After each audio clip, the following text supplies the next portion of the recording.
Hey 1PM, you're listening to the 5-minute summary of this episode. If you're at the right place, enjoy.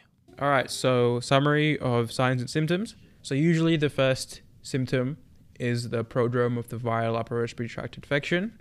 A few days of coryzal symptoms plus or minus a fever. Your signs are going to be the barking cough, mainly inspiratory stridor. You can also have a hoarse voice. Summary of the exam findings.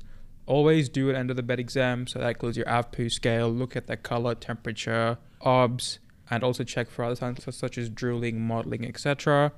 Then check for increased work of breathing or signs of respiratory distress.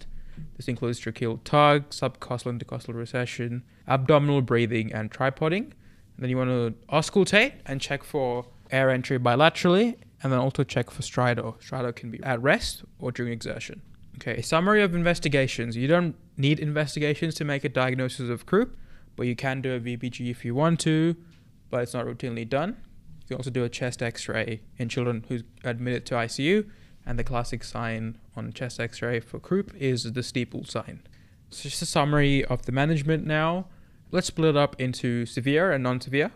So with non-severe children, you want to give them dexamethasone, preferably orally, and then you want to observe them. If they improve, discharge them home with safety netting and croup health fact sheets.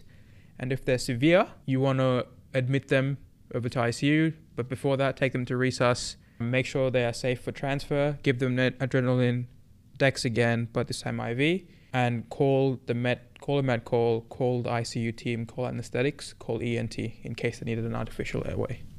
Thanks everyone for tuning in to our summary episode. Check out 1pm.wiki, and for all your first principles, keep it right here at 1pm.